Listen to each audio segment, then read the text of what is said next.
This will define everything for the Commanders. Daronte Jones, new defensive coordinator, and David Blough, new offensive coordinator, both spoke good game in their introductory press conferences, but here on Commanders Digest, we'll discuss how talk needs to be backed up with production. What's up, everybody? I'm your host, Carl McManus, and we're talking about the new coordinators here in DC, David Blough on the offensive side of the ball, and Daronte Jones, new defensive coordinator. Now, while they both got the opportunity to speak and share their philosophies on how they'll run their respective sides, Dan Quinn was first up, and he said something that was pretty impactful, saying, "I know we may talk of two first-time coordinators, but I also recognize that everybody needs their first stop, and we're going to set them up in the right way."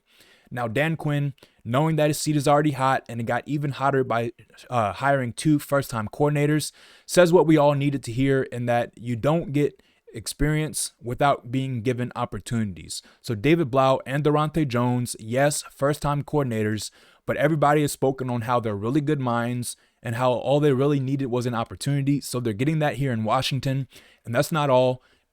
Dan Quinn is very set on setting them up in the right way.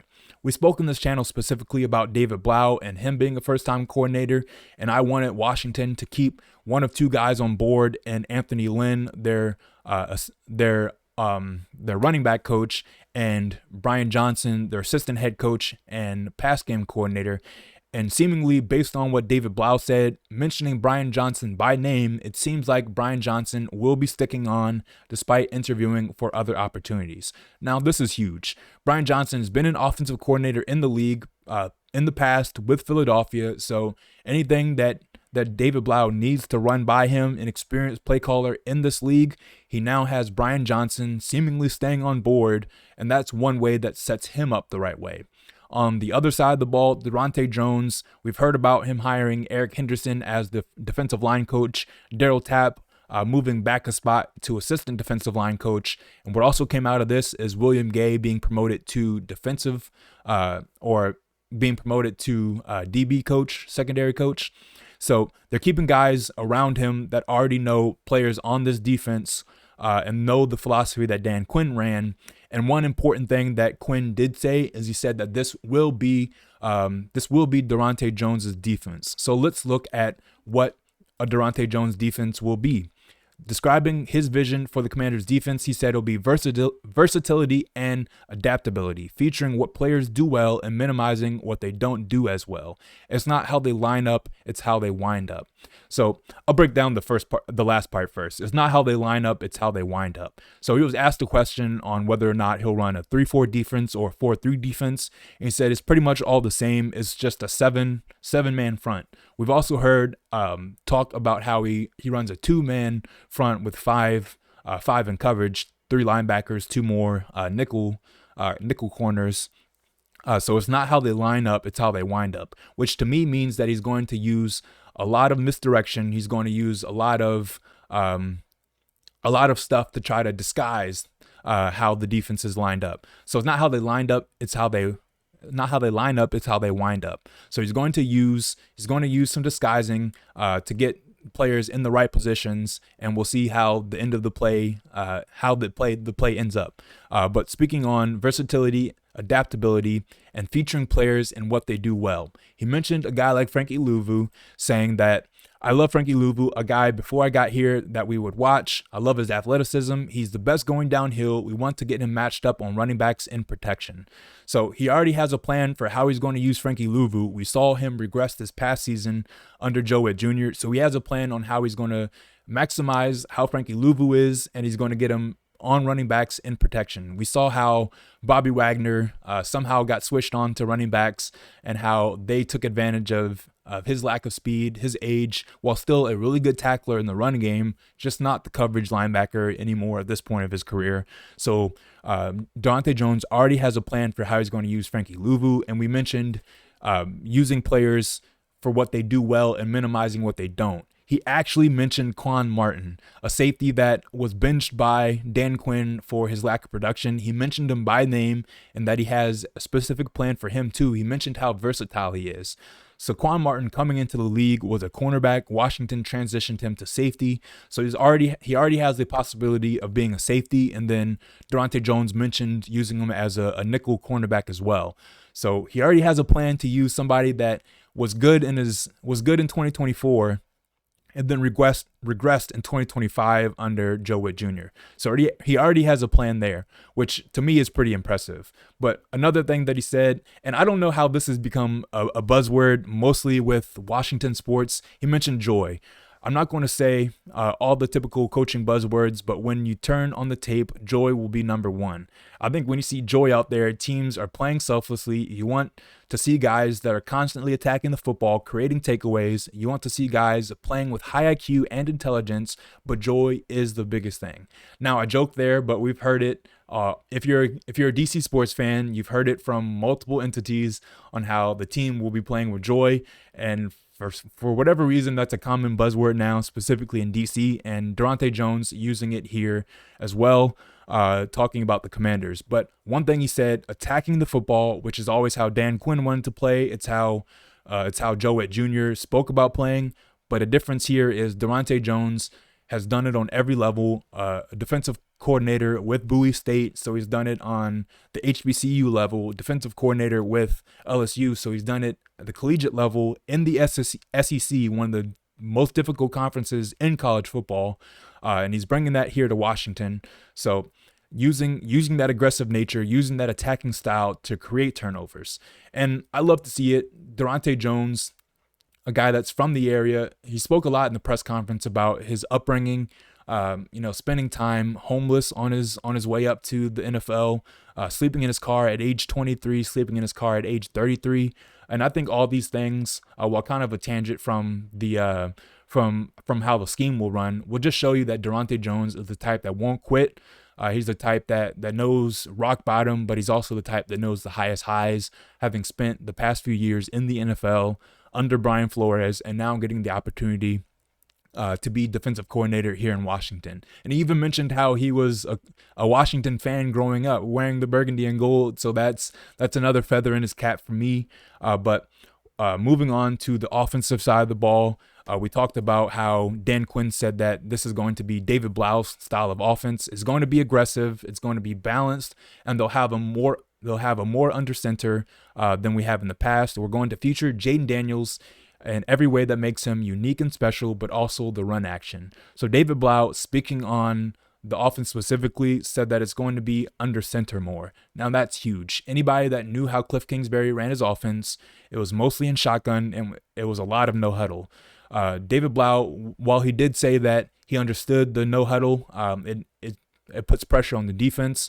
It's also, you're more prone to make mistakes, and then you're tiring out your offense as well as tiring out the defense. But they're going to be a more pro-style offense under David Blough, and it's going to be more balanced, and it's going to be under center, and it's going to be focused on the run. He said one thing about having the quarterback under center is it helps with communication. You're right there. You're intimate with your center.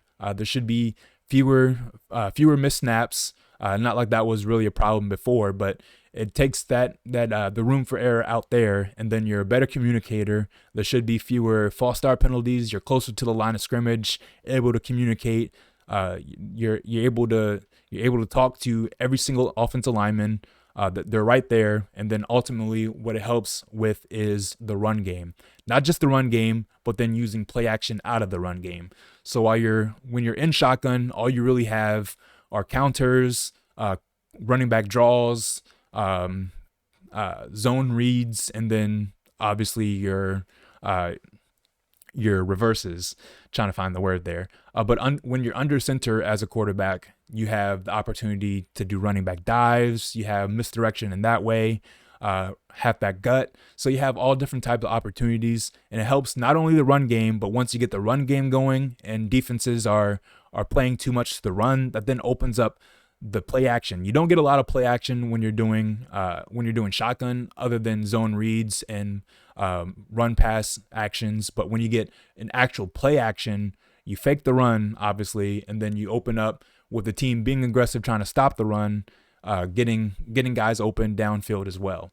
Now, specifically speaking about the run game, Daronte Jones also mentioned how Ja'Cory Krosky-Merritt is the only running back under contract right now, so that's obviously an area that Washington has to address. But speaking on how his experience and how other people they brought into the room, how their experience helps, David Blough being a former quarterback in the NFL, obviously learning from Cliff Kingsbury, not only in Arizona but here in Washington, learning from Kevin O'Connell in Detroit, and then learning from Ben Johnson, or Kevin O'Connell in Minnesota, and then Ben Johnson in Detroit.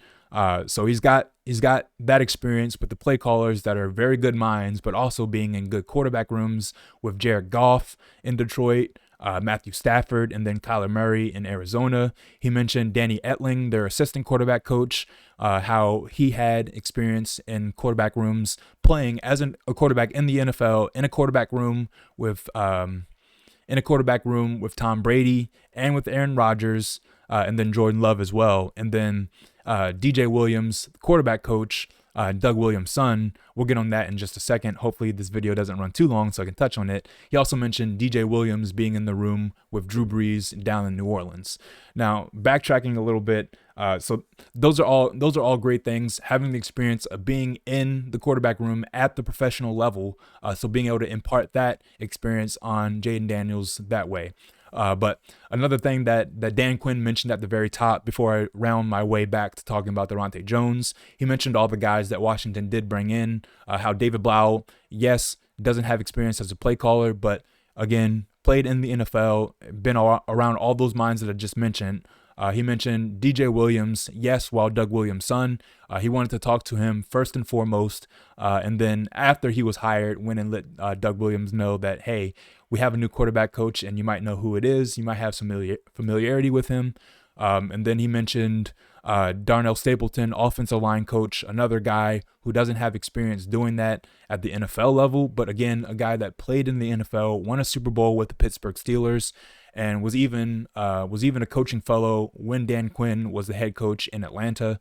So a guy that he has familiarity with, a guy that's been in the NFL, knows the position, knows how to coach technique from a guy that's actually done it. And then speaking about Daronte Jones, and then I'll wrap up this video that's already running longer than I expected it to.